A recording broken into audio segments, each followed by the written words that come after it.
Welcome back to Gradient. From the rainy forest to the land of permafrost എന്ന നമ്മുടെ മൂന്നാമത്തെ ചാപ്റ്ററാണ് നമ്മളിന്ന് ഒറ്റയടിക്ക് റിവൈസ് ചെയ്യാനായിട്ട് പോകുന്നത്. അപ്പോൾ ഈ ഒരു ചാപ്റ്ററിൽ നമുക്ക് രണ്ട് ക്ലൈമാറ്റിക് റീജിയനെ പറ്റി പഠിച്ചാൽ മതി. ഒന്ന് നമ്മുടെ ഇക്വറ്റോറിയൽ ക്ലൈമാറ്റിക് റീജിയനും പിന്നെ വരുന്ന ഏതാണ് നമ്മുടെ തുണ്ട്ര ക്ലൈമാറ്റിക് റീജിയൻ.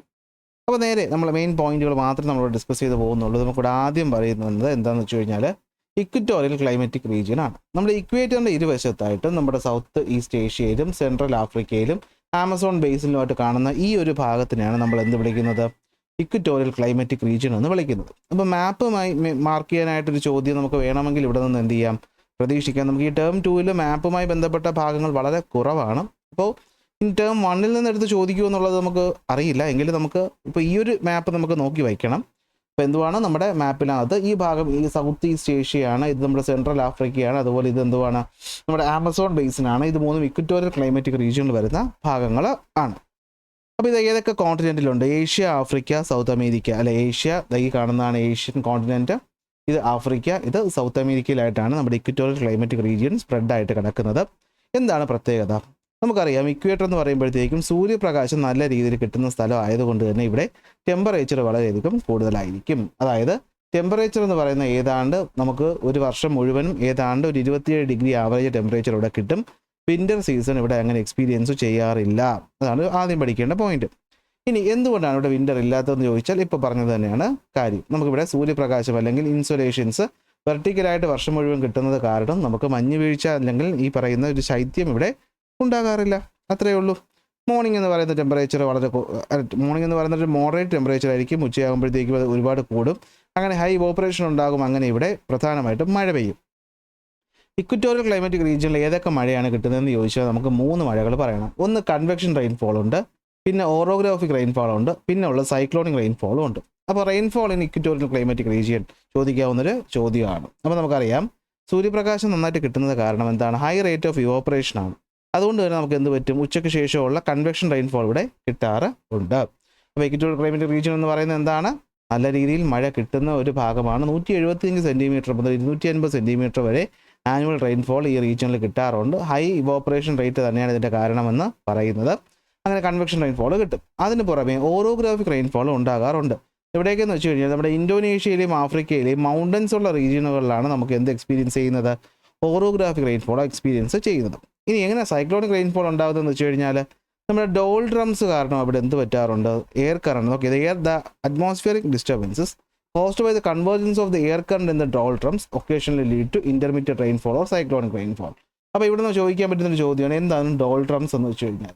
നമുക്കറിയാം, ഇക്വേറ്ററിൻ്റെ ഭാഗത്ത് സൂര്യപ്രകാശം നന്നായി വന്ന് വീഴുന്നത് കാരണം ഇവിടുത്തെ എയർ എന്ത് ചെയ്യും? എക്സ്പാൻഡ് ചെയ്ത് മുകളിലേക്ക് പോകും. അങ്ങനെ ഇവിടെ എന്താകും? ഒരു ലോ പ്രഷർ റീജിയൻ ഉണ്ടാകും. ആ ഒരു ലോ പ്രഷർ റീജിയനാണ് നമ്മൾ ഡോൾഡ്രംസ് എന്ന് പറയുന്നത്. ഇവിടെ എന്തായിരിക്കും? ഹൊറിസോണ്ടൽ എയർ മൂവ്മെൻറ്റുകൾ വളരെയധികം കുറവായിരിക്കും. Okay, so the equatorial climatic region receives a high rate of insolation throughout the year. As a result, low pressure region develops along the equator. Horizontal movement of the wind is minimum in this region. Horizontal movement minimum ആണ്. ഇതിനാണ് നമ്മൾ ഡോൾഡ്രംസ് എന്ന് പറയുന്നത്. അപ്പോൾ ഈ പറയുന്ന ഡോൾഡ്രംസിൻ്റെ മുകളിലായിട്ട് ഈ പറയുന്ന അപ്പർ എയർ വന്ന് കൺവേർജ് ചെയ്യുന്ന കാരണം ഇവിടെ മേഘങ്ങൾ ഉണ്ടായിട്ട് എന്ത് ചെയ്യാറുണ്ട്? നമുക്ക് സൈക്ലോണിക് റെയിൻഫോളും കിട്ടാറുണ്ട്. അപ്പോൾ ഇക്വറ്റോറിയൽ ക്ലൈമാറ്റിക് റീജിയനിൽ 3 തരം മഴകളുണ്ട്: കൺവെക്ഷൻ, ഓറോഗ്രാഫിക്, സൈക്ലോണിക്. അത് ഏറ്റവും കൂടുതൽ കിട്ടുന്നത് കൺവെക്ഷൻ റെയിൻഫോൾ ആണ്. ഇനി നമുക്ക് ഇവിടുത്തെ ടെമ്പറേച്ചറും മറ്റു കാര്യങ്ങളൊക്കെ നോക്കിക്കഴിഞ്ഞാൽ ഏതാണ്ടെല്ലാം ആവറേജ് ആണ്. എങ്കിലും നമ്മുടെ ആഫ്രിക്കയിൽ ഏറ്റവും ഉയരം കൂടിയ കൊടുമുടി കിളിമഞ്ചാരോ, അവിടെ നമുക്ക് സ്നോഫോൾ എക്സ്പീരിയൻസ് ചെയ്യാറുണ്ട്. ഇനി ഇവിടെ ഏറ്റവും കൂടുതൽ പോപ്പുലേഷൻ എക്സ്പീരിയൻസ് ചെയ്യുന്ന അല്ലെങ്കിൽ ഉള്ള സ്ഥലം എന്ന് പറയുന്നത് കോസ്റ്റൽ റീജിയൻ ആണ്. എന്തുകൊണ്ട് എന്ന് ചോദിക്കാം. കാരണം എന്താണെന്ന് വെച്ച് കഴിഞ്ഞാൽ ഇവിടെ ഹൈ ഹ്യൂമിഡിറ്റി ആണ്, ഹൈ റേറ്റ് ഓഫ് ഇൻസുലേഷൻ ആണ്, അതുകൊണ്ട് തന്നെ ഒരുപാട് ചൂടാണ്. അപ്പോഴത്തേക്ക് ഇവിടെ ജീവിക്കുക എന്ന് പറയുന്നത് വലിയ ബുദ്ധിമുട്ടുള്ളൊരു കാര്യമാണ്. എന്നാൽ നമ്മുടെ കടൽ തീരങ്ങളുള്ള സ്ഥലത്ത് അല്ലെങ്കിൽ കോസ്റ്റൽ റീജിയൻസിൽ കടലിൽ നിന്ന് വരുന്ന സീ ബ്രീസ്, ലാൻഡ് ബ്രീസിൻ്റെ മോഡറേറ്റ് ഇൻഫ്ലുവൻസ് കാരണം നമുക്കിവിടെ എന്താണ്? കുറച്ചുകൂടെ ജീവിക്കാൻ പറ്റുന്നൊരു സാഹചര്യം ആകുന്നു. ഓക്കെ, അതാണ് ഇവിടെ പറയുന്നത്. Okay, so the significant feature of the equatorial climatic region എന്ന് വെച്ച് കഴിഞ്ഞാൽ എന്തായിരിക്കും? കോൺസ്റ്റൻറ്റ് ഹൈ ടെമ്പറേച്ചറും ഹെവി റെയിൻഫോളും വർഷം മുഴുവൻ കിട്ടുന്നു എന്നുള്ളത് ആണ്. ഇനി നന്നായിട്ട് മഴ കിട്ടും, നല്ല വെയിൽ കിട്ടും. അപ്പോൾ നല്ല രീതിയിൽ തിക്കായിട്ടുള്ളൊരു ഫോറസ്റ്റ് നമുക്കിവിടെ എക്സ്പീരിയൻസ് ചെയ്യാനായിട്ട് പറ്റും. അങ്ങനെ ഇക്വറ്റോറിയൽ റീജിയനിൽ കാണുന്ന ഫോറസ്റ്റിൻ്റെ പേരാണ് ട്രോപ്പിക്കൽ റെയിൻ ഫോറസ്റ്റ് അല്ലെങ്കിൽ എവർ ഗ്രീൻ ഫോറസ്റ്റ്. ഓക്കെ, എന്താണ് എവർ ഗ്രീൻ ഫോറസ്റ്റ്? ഇത് നമ്മുടെ സൗത്ത് അമേരിക്കയിലെ Amazon basin, west central Asia, ആഫ്രിക്കയിലെ, ഇന്തോനേഷ്യയിലെ, മലായ പെൻസുലയിലെ, ന്യൂ ഗിനിയയിലും ഫോറസ്റ്റ് കാണാറുണ്ട്. ഇവിടെ കാണുന്ന ഫോറസ്റ്റുകൾക്ക് ഒരു പേരുണ്ട്, സെൽവാസ് എന്നാണ്. ഓക്കെ, ആമസോൺ ബേസിനിൽ കാണുന്ന റെയിൻ ഫോറസ്റ്റുകളുടെ പേരാണ് സെൽവാസ്. ഇവരെ നമ്മൾ എന്ത് വിളിക്കുമെന്ന് ഞാൻ പറഞ്ഞു, എവർഗ്രീൻ ഫോറസ്റ്റ് എന്ന് വിളിക്കും. എന്തുകൊണ്ടാണെന്ന് വെച്ച് കഴിഞ്ഞാൽ ഇങ്ങനെ ഇല കൊഴിയാനോ പൂക്കൾ പൂക്കാനോ പഴങ്ങൾ ഉണ്ടാകാനോ ഒരു പ്രത്യേക സീസൺ ഇവിടെ ഇല്ല. അതുകൊണ്ട് എപ്പോഴും വർഷം മുഴുവനും ഈ പറയുന്ന കാടുകൾ ഇതുപോലെ പച്ച നിറത്തിൽ തന്നെ കാണുന്നത് കൊണ്ടാണ് നമ്മളിതിന് ഇക്വറ്റോറിയൽ എവർഗ്രീൻ ഫോറസ്റ്റുകളെന്ന് വിളിക്കുന്നത്. മരങ്ങളും കാര്യങ്ങളൊക്കെ വായിച്ചു വെച്ചാൽ മതി, നിങ്ങൾ എന്തായാലും ഒന്ന് കാണാതെ പഠിച്ചു വയ്ക്കാൻ പോകുന്നില്ല. എബണി, മഹാഗണി, സിങ്കോണയൊക്കെയാണ് കാണുന്നത്. പാംസ്, ക്ലൈംബിംഗ് ട്രീസ്, അതുപോലെ ലിയാനാസ്, എപ്പിഫൈറ്റ്, ഓർക്കിഡ് പോലെയുള്ള ചെടികളാണ് ഇവിടെ കാണുന്നത്. പലതരം ജൈവ വൈവിധ്യങ്ങളും ഉണ്ട്. മഴ ഇങ്ങനെ കൃത്യം പെയ്യുന്നത് കൊണ്ട് തന്നെ ഇവിടുത്തെ ഫോറസ്റ്റ് എന്ന് പറയുന്ന പല പല ലെയറുകളിലായിരിക്കും. അപ്പോൾ ഈ പറയുന്ന മുകളിലത്തെ ലെയർ നമ്മൾ അപ്പർ ലെയർ എന്നും ഇതിന് ഇൻ്റർമീഡിയറ്റ് ലെയർ എന്നും ഇതിന് ലോ ലെയർ എന്നും പറയും. കൂടുതലായിട്ടും ഈ പറയുന്ന അപ്പർ മിഡിലുമാണ് കാണാറുള്ളത്. ഈ ലോ ലെയർ എന്ന് പറയുന്നത് വളരെയധികം കുറവായിരിക്കും. കാരണം സൂര്യപ്രകാശം അകത്തേക്ക് അധികം പെനിട്രേറ്റ് ചെയ്യാത്തത് കൊണ്ട് എന്ന് എന്ത് ചെയ്യാം, മനസ്സിലാക്കുക. ഓക്കെ, അപ്പോൾ എവർഗ്രീൻ ഫോറസ്റ്റ് വിളിക്കുന്ന മറ്റൊരു പേര്, ഇത് വളരെ ഇമ്പോർട്ടൻ്റ് ഒരു പോയിൻ്റാണ്, ചോദിക്കും. ഇക്വറ്റോറിയൽ റെയിൻ ഫോറസ്റ്റ് അല്ലെങ്കിൽ ഇക്വറ്റോറിയൽ എവർഗ്രീൻ ഫോറസ്റ്റുകളെ നമ്മൾ ലങ്സ് ഓഫ് ദ വേൾഡ് എന്ന് വിളിക്കും. പരീക്ഷയ്ക്ക് ചോദിക്കും, അപ്പോൾ ലങ്സ് ഓഫ് ദ വേൾഡ് എന്നറിയപ്പെടുന്നത് ഏത് ഫോറസ്റ്റാണ്? എന്തുകൊണ്ടെന്ന് വെച്ച് കഴിഞ്ഞാൽ ഇവിടെ എന്തായിരിക്കും, ഏറ്റവും കൂടുതൽ കാർബൺ ഡൈ ഓക്സൈഡിനെ അബ്സോർബ് ചെയ്യുകയും അവിടെ നിന്ന് ഓക്സിജൻ ഉണ്ടാക്കുകയും ചെയ്യുന്നത് കൊണ്ടാണ് നമ്മൾ ലങ്സ് ഓഫ് ദ ഫോറസ്റ്റ് എന്ന് വിളിക്കുന്ന 1 മാർക്ക് ചോദ്യത്തിൽ ഈ ഒരു ചോദ്യം നിങ്ങൾക്ക് എക്സ്പെക്റ്റ് ചെയ്യാവുന്നതാണ്. ഇനി ഇവിടെ നടത്തുന്ന കൃഷി രീതിയാണ് ഷിഫ്റ്റിംഗ് കൾട്ടിവേഷൻ. നമുക്കത് കുറച്ച് കഴിയുമ്പോൾ പഠിക്കാം. എങ്കിലും ഈ ഷിഫ്റ്റിംഗ് കൾട്ടിവേഷൻ ചെയ്യുക എന്ന് വെച്ചാൽ വേറൊന്നുമില്ല, ഇങ്ങനെ തിക്കായിട്ട് നിൽക്കുന്ന ഫോറസ്റ്റിൽ നിന്നും ചെറിയൊരു ഭാഗം എന്ത് ചെയ്യും, ഇവർ ക്ലിയർ ചെയ്തിട്ട് അവിടെ കൃഷി ചെയ്യും. എന്നിട്ട് അവിടെ ഉപേക്ഷിച്ചിട്ട് പോകും. അപ്പോൾ ഉപേക്ഷിച്ച് പോകുന്ന സമയത്ത് അവിടെ എന്ത് പറ്റും, അവിടെ വീണ്ടും സെക്കൻഡറി ഗ്രോത്തുകൾ ഉണ്ടാക്കും. അപ്പോൾ അവിടെ ഒരു പോയിന്റ് ഉണ്ട്, മലേഷ്യയിൽ കാണുന്ന ഇത്തരം സെക്കൻഡറി ഗ്രോത്തുകളെ ബെലൂക്കാർ എന്ന് വിളിക്കും. Secondary forest springs up in the Malaysian region is called ബെലൂക്കാർ. അത് ഒരു 1 വേർഡ് ചോദിക്കാവുന്നുള്ളൊരു ചോദ്യമാണ്. ഓക്കെ, ഇനി ഇവിടെ സ്വാമ്പുകളും മാംഗ്രൂവ് ഫോറസ്റ്റുകളും ഒക്കെയാണ് കാണുന്നത്. ഇനി ഇവിടെ ശ്രദ്ധിക്കേണ്ട കാര്യം, ഞാൻ പറഞ്ഞു മരങ്ങളാണ് കൂടുതൽ, താഴെയുള്ള പ്രദേശങ്ങൾ അതൊക്കെ ജീവിക്കാൻ ഒട്ടും അനുയോജ്യമായതല്ല. അതുകൊണ്ട് ഇക്വറ്റോറിയൽ ക്ലൈമാറ്റിക് റീജിയനിൽ കാണുന്ന മൃഗങ്ങൾ കൂടുതലും അബോറിയൽ അനിമലുകളാണ്. എന്തുകൊണ്ട് എന്ന് ചോദിച്ചു കഴിഞ്ഞാൽ ഇവിടെ റിച്ച് ഡൈവേഴ്സിറ്റിയും വൈൽഡ് ലൈഫൊക്കെ ഉണ്ടെങ്കിലും ഇവിടുത്തെ ക്ലൈമാറ്റിക് ക്യാരക്ടറിസ്റ്റിക്സ് കാരണം most of the wild life എവിടെയാണ് ജീവിക്കുന്നത്, മരങ്ങളിലാണ് ജീവിക്കുന്നത്. ആ അനിമൽസിൻ്റെ ജീവിതകാലം മുഴുവൻ മരങ്ങളിലായിരിക്കും. അത്തരം മൃഗങ്ങളെ വിളിക്കുന്ന പേരാണ് അബോറിയൽ അനിമൽസ്. അതായത് സാധാരണ പുല്ലൊക്കെ തിന്ന് ജീവിക്കുന്ന ഹെർബിവോറസ് ട്രീസും അവരെ ഫീഡ് ചെയ്യുന്ന മൃഗങ്ങളും ഇവിടെ കോമൺ ആയി കാണാറില്ല. കാരണം അണ്ടർ ഗ്രോത്ത് ആബ്സെൻ്റ് ആയത് തൊട്ട്. അപ്പോൾ അത് മനസ്സിലാവുമല്ലോ. അപ്പോൾ അണ്ടർ ഗ്രോത്ത് ഇവിടെ ഇല്ല. അപ്പോൾ അതുകൊണ്ട് അതിനെ കഴിക്കുന്ന ഹെർബിവോറസ് ആയിട്ടുള്ള മാന് പോലെയുള്ള മൃഗങ്ങളില്ല. അതിനെ പിടിക്കാനുള്ള കടുവ, പുലികളൊന്നും ഇവിടെ കാണാറില്ല. മരത്തിൽ ജീവിക്കുന്ന മൃഗങ്ങളായിരിക്കും കൂടുതൽ കാണുന്നത്. ഒറാങ്കുട്ടൻ, ഹൗളർ മങ്കി, എമറാൾഡ് ട്രീബോ പാമ്പാണ്, കിക്കാഞ്ചു, ലെമൂറൊക്കെയാണ് അധികമായിട്ട് കാണപ്പെടുന്നത്. ഇനി അലിഗേറ്റർ, ഹിപ്പോപ്പൊട്ടാമസ്, അനാക്കോണ്ട, മെക്കാവോ, ഓളവൾ, കിളികളുമാണ് ഇവിടെ കാണുന്ന പ്രധാനപ്പെട്ട അനിമൽസുകളെന്ന് പറയുന്നത്. മനുഷ്യരുടെ ജീവിതം. അപ്പോൾ ഇവിടെ മാച്ച് ദ ഫോളോയിങ് എത്തിക്കഴിഞ്ഞു. ട്രൈബ്സും ഏത് സ്ഥലത്താണ് ചോദിക്കാം. ഇക്വറ്റോറിയൽ ക്ലൈമറ്റിക് റീജിയനിൽ കാണുന്ന ആഫ്രിക്കയിൽ കാണുന്ന ട്രൈബുകളാണ് പിഗ്മീസ്. ആമസോൺ റീജിയനിൽ കാണുന്നതാണ് ഇന്ത്യൻ ട്രൈബ്സ്. മലേഷ്യയിൽ കാണുന്നതാണ് ഒറാങ് അസ്ലി. ഇതൊക്കെ ഒരു 1 വേർഡ് ചോദിക്കാൻ നല്ല ചാൻസ് ഉണ്ട്, പഠിച്ചു വെച്ചോളണം. അപ്പോൾ ആഫ്രിക്കയിൽ പിഗ്മീസ്, ഈ ആഫ്രിക്കയിലെ പിഗ്മീസിനെ പറ്റി നമ്മൾ ടേം 1 പഠിച്ചു. അപ്പോൾ ആമസോണിലെ ഇന്ത്യൻ ട്രൈബ്, അത് നമുക്കറിയാമല്ലോ. അവിടെ നമ്മുടെ ക്രിസ്റ്റഫർ കൊളംബസ് ഇന്ത്യ കണ്ടെത്താൻ പോയിട്ടല്ലേ നമ്മൾ അമേരിക്കയിൽ എത്തിയത്. അപ്പോൾ അവിടെയുള്ള ആമസോൺ ബേസിൽ കാണുന്ന ആൾക്കാർ ഇന്ത്യൻ ട്രൈബ്സ് എന്ന് വിളിച്ചതിൻ്റെ കാര്യമൊക്കെ നമ്മൾ വെൽത്ത് ആൻഡ് വേൾഡിലും അല്ലേ പഠിച്ചതാണ്. അപ്പോൾ അതുകൊണ്ട് ആമസോൺ ബേസിൽ കാണുന്ന ട്രൈബ്സ് ഇന്ത്യൻ ട്രൈബ്സ് എന്ന് ഓർത്ത് വയ്ക്കാൻ പറ്റുമല്ലോ.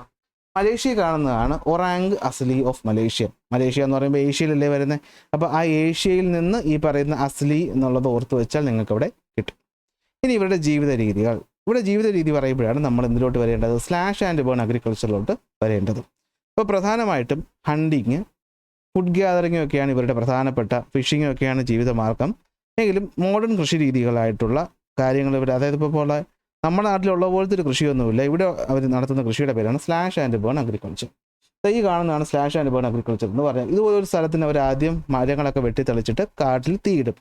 ഈ പറഞ്ഞ തീ ഇട്ടതിന് ശേഷം എന്ത് പറ്റും, അവിടെയുള്ള ചാരത്തിന് മണ്ണുമായിട്ട് മിക്സ് ചെയ്യും. ഇപ്പോൾ മണ്ണിനൊരു ഫെർട്ടിലിറ്റി കിട്ടും. അപ്പോൾ ഇതാണ് ഇവിടെ പറയുന്നത്. Okay, crops are grown after clearing the forest area by cutting and burning the trees. Cultivation ഏതുവരെ കണ്ടിന്യൂ ചെയ്യും, മണ്ണിൻ്റെ ഫെർട്ടിലിറ്റി നഷ്ടപ്പെടുന്നതുവരെ കണ്ടിന്യൂ ചെയ്യും. അത് കഴിയുമ്പോഴത്തേക്ക് അവർ ആ സ്ഥലം ഉപേക്ഷിച്ചിട്ട് മറ്റൊരു സ്ഥലത്തേക്ക് പോകും. അപ്പോൾ ഇവിടെയാണ് സെക്കൻഡറി ഗ്രോത്ത് ഉണ്ടാകുന്നതും. അതാണ് നമ്മളോട് കുറച്ച് മുമ്പ് പറഞ്ഞത്. ഓക്കെ, ഇനി നമുക്ക് നോക്കിക്കഴിഞ്ഞാൽ പ്രധാനപ്പെട്ട ക്രോപ്സൊക്കെ ഒന്ന് നോക്കി വയ്ക്കുക.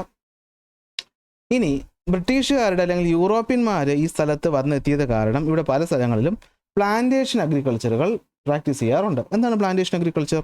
ഒരു ടൈപ്പ് ചെടി തന്നെ ഒരു വലിയ ഏരിയയിൽ നമ്മൾ കൾട്ടിവേറ്റ് ചെയ്യുന്നതിനാണ് നമ്മൾ പ്ലാന്റേഷൻ. തോട്ടങ്ങൾ, റബ്ബർ തോട്ടം, വാഴത്തോട്ടം, കൊക്കോ തോട്ടങ്ങൾ. ഓക്കെ, അതിൽ പ്രധാനമായിട്ട് വരുന്ന ഒരു തോട്ടവിളയാണ് റബ്ബർ. മറ്റൊന്നാണ് എന്ത്? കൊക്കോ.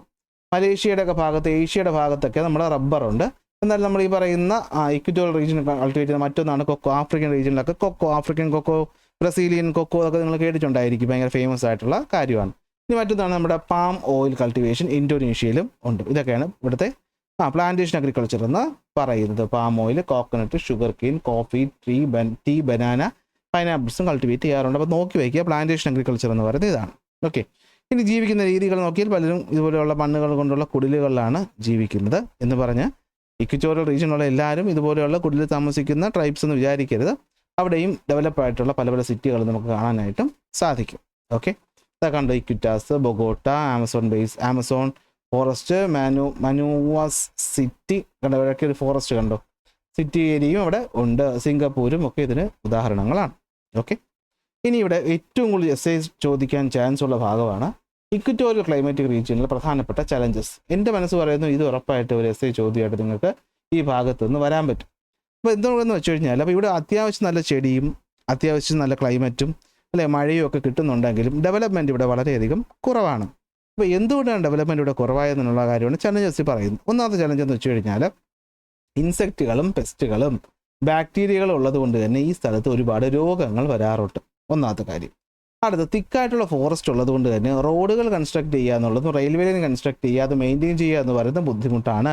ലലാങ് പോലുള്ള ടോൾ ഗ്രാസ് പെട്ടെന്ന് തന്നെ ഇവിടെ വളർന്നു പൊങ്ങുന്നത് കാരണം നമുക്ക് ബേസിക് ആയിട്ടുള്ള ഫെസിലിറ്റികൾ പോലും ഈ സ്ഥലത്ത് കൊടുക്കാനായിട്ട് പറ്റത്തില്ല. ഇത് നമ്മുടെ ഡെവലപ്മെൻറ്റിനെ ഹിൻഡർ ചെയ്യും. മാത്രമല്ല അനിമൽസും ഡിസീസ് സ്പ്രെഡ് ചെയ്യുന്ന കാര്യങ്ങളും അതുപോലെ തന്നെ പോയിസണസ് ആയിട്ടുള്ള സ്നേക്ക് പോലെയുള്ള ക്രീച്ചേഴ്സും ഇവിടെ ആവശ്യം പോലെ ഉള്ളത് കൊണ്ട് തന്നെ ഇവിടെ ജോലി ചെയ്യാനും നമുക്ക് ബുദ്ധിമുട്ട് ആണ്. അതുകൊണ്ട് കൺസ്ട്രക്ഷനും കാര്യങ്ങളൊന്നും ഇവിടെ നടക്കാറില്ല. അതുകൊണ്ട് തന്നെയാണ് ആമസോൺ ബേസിൻ, കോങ്കോ, ബോർണോ റീജിയനിലെ ബേസിക് കമ്മ്യൂണിക്കേഷൻ ഫെസിലിറ്റീസ് പോലും നമുക്ക് കൊടുക്കാനായിട്ട് പറ്റാത്തത്. ഇനി ഇവിടെ ഒരുപാട് മരങ്ങളുണ്ട് അല്ലേ, അപ്പോൾ മരങ്ങളുള്ള സ്ഥലമാണ്. അപ്പോൾ മരങ്ങൾ മുറിച്ച് വയ്ക്കുകയെന്ന് വെച്ചാൽ അതുപോലും ഇവിടെ പറ്റത്തില്ല. കൊമേഴ്ഷ്യൽ എക്സ്ട്രാക്ഷനും ഇവിടെ എന്തല്ല പോസിബിൾ അല്ല മരങ്ങളുടെ. കാരണം എന്താണ്? ഇതിന് ട്രാൻസ്പോർട്ടേഷൻ ഇല്ല എന്നുള്ളത് കൊണ്ടാണ്. ഓക്കെ, അതുകൊണ്ട് തന്നെ കൊമേഴ്ഷ്യൽ ലുംബറിങ് ഇവിടെ നമുക്ക് അധികം ചെയ്യാനായിട്ട് പറ്റത്തില്ല. ഓക്കെ, ഇനി ഇതിനെ നമുക്ക് സ്ട്രീംസിലൂടെ ക്യാരി ചെയ്തുകൊണ്ട് പോകാനുള്ളതും ബുദ്ധിമുട്ടായിട്ടുള്ളൊരു കാര്യമാണ്, പുഷ്പയിലൊക്കെ കണ്ടതുപോലെ. ഓക്കെ, ഇനി മൃഗങ്ങളെ പരിപാലിക്കുക അല്ലേ, അപ്പോൾ അത്യാവശ്യം മഴയും പുല്ലും ഒക്കെ ഉള്ളതുകൊണ്ട് നമുക്ക് മൃഗങ്ങളെ പരിപാലിക്കാൻ പറ്റും, പക്ഷേ അതും ഇവിടെ നടക്കത്തില്ല. Okay, livestock rearing is not a primary subsistence activity. കാരണം എന്താണെന്ന് വെച്ച് കഴിഞ്ഞാൽ ഇവിടെ ഗ്രേസിംഗ് ലാൻഡുകളില്ല, തിക്ക് ഫോറസ്റ്റ് ഉണ്ട്, പക്ഷേ പുൽമേടുകളില്ല. അതുകൊണ്ടല്ലേ ഹെർബിവോറസ് അവിടെ ഇല്ല എന്ന് പറയുന്നത്, മാനും മറ്റു കാര്യങ്ങളും ഒക്കെ. അതുപോലെ തന്നെ ഇൻസെക്ട് അറ്റാക്കുകളും വൈൽഡ് അനിമൽസിൻ്റെ അറ്റാക്ക് ഉള്ളത് കൊണ്ട് തന്നെ എന്താണ് നമുക്ക് ലൈഫ് സ്റ്റോക്ക് റിയറിങ് ഇവിടെ പറ്റത്തില്ല, പശുവിനെ മറ്റ് വളർത്താനും പറ്റത്തില്ല. ഓക്കെ, ഇനി മറ്റൊരു പ്രധാനപ്പെട്ട പ്രശ്നമാണ് ഇവിടെ മനുഷ്യന്മാർ വന്ന് കയറിയിട്ടുണ്ടാക്കുന്ന ഡീഫോറസ്റ്റേഷൻ. ഓക്കെ, പലപ്പോഴും ഈ പറയുന്ന സ്ലാഷ് ആൻഡ് ബേണിന് വേണ്ടിയിട്ട് ബേൺ ചെയ്ത് തുടങ്ങും, പക്ഷേ ഇത് കത്തി അങ്ങ് കയറും, ഒരു കാട് മൊത്തം കത്തി പോകുന്ന പ്രശ്നം. അപ്പോൾ അതും ഇവിടെ എന്താണ് ഒരു പ്രശ്നമാണ്. ഓക്കെ, അഗ്രികൾച്ചറും കൺസ്ട്രക്ഷനും അർബനൈസേഷനും മൈനിങ്ങും ഒക്കെ ഇവിടെ കൂടുന്നുണ്ട്. ആ കൂടുന്ന കാരണം ഈ നാട്ടിൽ ഫോറസ്റ്റ് കവർ ഇല്ലാതായിക്കൊണ്ടിരിക്കുന്ന പ്രശ്നം മാത്രമാണ് ഉള്ളത്.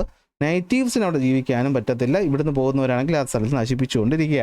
ഓക്കെ, ഈ സ്ഥലങ്ങൾ നമുക്ക് ഇമ്പോർട്ടൻ്റ് ആണ്. അതപ്പോൾ നിങ്ങൾ ചോദിക്കും, എന്നാൽ പിന്നെ സാധനം നല്ലതല്ലേ ഇവിടെ നമുക്ക് സിറ്റിയൊക്കെ ഉണ്ടാക്കി കൂടെ എന്ന് ചോദിച്ചാൽ പ്രശ്നം അതാണ്. എന്താണ്? നമുക്ക് ഓക്സിജനും വേണ്ടേ. അപ്പോൾ നമ്മുടെ ഈ പറയുന്ന ലങ്സ് എന്നൊക്കെ പറഞ്ഞിട്ട് നമ്മൾ ആ സ്ഥലത്ത് നശിപ്പിച്ച് കളയാൻ പാടുണ്ടോ? പാടില്ല. അപ്പോൾ അതാണ് നമ്മുടെ ഇക്വറ്റോറിയൽ ക്ലൈമാറ്റിക് റീജിയൻ. നെക്സ്റ്റ് വരുന്നതാണ് തുണ്ട്ര ക്ലൈമാറ്റിക് റീജിയൻ എന്ന് പറയുന്നത്. ലോങ് ഇയർ ബെന്നിൻ്റെ കാര്യമൊക്കെ ഇവിടെ നമ്മൾ പഠിച്ചതാണല്ലോ അല്ലേ. അപ്പോൾ എന്താണ് നമ്മുടെ ഈ പറയുന്ന തുണ്ട്ര ക്ലൈമാറ്റിക് റീജിയൻ? ഓക്കെ, സൈബീരിയയുടെ ഭാഗം സ്ഥലങ്ങളൊന്ന് നോക്കി വെച്ചു. സൈബീരിയ, ഗ്രീൻലാൻഡ്, നോർത്ത് കാനഡയിലെ Alaska, Iceland, north Scandinavian region, ഇത്രയൊക്കെ വരുന്ന ഈ മഞ്ഞ് മൂടി കിടക്കുന്ന പ്രദേശം കണ്ടോ. ഇക്വേറ്ററിനടുത്ത് എത്ര ദൂരെയാണെന്ന്. അപ്പോൾ ഇവിടെ സൂര്യപ്രകാശം നേരാവണ്ണം കിട്ടാത്തതുകൊണ്ട് ഒരു മഞ്ഞുമൂടി കിടക്കുന്ന ഈ പ്രദേശമാണ് തുണ്ട്ര ക്ലൈമാറ്റിക് റീജിയൻ എന്ന് പറയുന്നത്. അതായത് നമ്മൾ ടൈഗർ റീജിയൻ മുന്നത്തെ ക്ലാസ്സിൽ പഠിച്ചിട്ടുണ്ട്. അതിന് മുകളിലാണ് നമ്മൾ തുണ്ട്ര റീജിയൻ കാണുന്നത്. ഓക്കെ, ഇവിടെയൊക്കെ കാണുന്നത് നോർത്ത് അമേരിക്കയിലുണ്ട്, യുറേഷ്യയിലുണ്ട്, ഗ്രീൻലാൻഡിലുണ്ട്, കാനഡയുടെ ഭാഗത്തും ഉണ്ട്. ഇതിന് നമുക്ക് രണ്ടായി തിരിക്കാം, ആർട്ടിക് തുണ്ട്ര എന്നും ആൽപൈൻ തുണ്ട്ര എന്നും. ഈ കാണുന്നതാണ് ആർട്ടിക് തുണ്ട്ര റീജിയൻ എന്ന് പറയുന്നത്. അവിടെ കാണുന്ന മൗണ്ടൻസിൻ്റെ മുകളിൽ കാണുന്ന മഞ്ഞുമൂടിയ പ്രദേശങ്ങളാണ് ആൽപൈൻ തുണ്ട്ര എന്ന് പറയുന്നത്. Taiga region in Alaska, north Canada, Siberia, Greenland, സ്കാൻഡിനേവിയയിലൊക്കെ നമ്മളിപ്പോൾ മാപ്പിൽ കണ്ടത്ര ആർട്ടിക് തുണ്ട്ര റീജിയനാണ്. അവിടെ തന്നെ ഈ പറയുന്ന മൗണ്ടൻസിൻ്റെ മുകളിൽ അവിടെ നിന്ന് മാത്രമല്ല സൗത്തിലോട്ടും ഈ പറയുന്ന സ്ഥലത്തുള്ള മൗണ്ടൻ മുകളിൽ മഞ്ഞുമൂടി കിടക്കുന്ന പ്രദേശമാണ് ആൽപൈൻ തുണ്ട്ര എന്ന് പറയുന്നത്. നമ്മൾ പഠിക്കാൻ പോകുന്ന കൂടുതലായിട്ടും ആർട്ടിക് തുണ്ട്ര റീജിയനെ പറ്റിയിട്ട് ആണ്. കണ്ടീഷൻ ലോ ടെമ്പറേച്ചർ ആയിരിക്കും, ഷോർട്ട് സമ്മർ ആയിരിക്കും. അതായത് അറിയാമല്ലോ വേനലധികം ഇല്ലല്ലോ, അപ്പോൾ ഷോർട്ട് സമ്മറും ലോങ് വിൻ്ററുമാണ് പ്രത്യേകത. ടെമ്പറേച്ചർ എന്ന് പറഞ്ഞാൽ വളരെ കുറവായിരിക്കും, -25 തൊട്ട് -35 വരെയൊക്കെയാണ് ടെമ്പറേച്ചർ തണുപ്പ് സമയത്ത് പോകുന്നത്. അപ്പോൾ ഇന്ത്യയിലോട്ട് വീണ്ടും ഇത് എന്ത് ചെയ്യാറുണ്ട്, കുറയാറ് ഉണ്ട്. ഓക്കെ, സമ്മർ എന്ന് പറയുന്നത് ഷോർട്ടാണ്, കുറച്ച് ആഴ്ചകൾ മാത്രമേ കാണത്തുള്ളൂ. അപ്പോഴത്തേക്കും ഓക്കെ ടെമ്പറേച്ചർ എന്ന് പറയുന്നത് എന്തായിരിക്കും, ചിലപ്പോൾ 0 മാറി 1-2 എത്താറുണ്ട്. ഇനി ഇവിടുത്തെ നമുക്കൊരു പ്രത്യേക രീതി, നമ്മുടെ സൂര്യൻ ഭൂമിയുടെ ഈ ഒരു ചരിവ് മെയിൻറ്റെയിൻ ചെയ്യുന്ന കാരണം 6 മാസത്തോളം ചില സമയത്ത് സൂര്യപ്രകാശം ഇവിടെ കിട്ടാറേ ഇല്ല. അതാണ് ഇവിടെ പറയുന്നത്. ഓക്കെ, നമ്മുടെ സൂര്യൻ നോർത്തേൺ ഹെമിസ്ഫിയർ ട്രോപ്പിക് ഓഫ് ക്യാൻസറിന് നേരെ നിൽക്കുന്ന 6 മാസം ഇവിടെ നമുക്ക് കണ്ടിന്യൂസ് ആയിട്ട് ഡേ ആയിരിക്കും.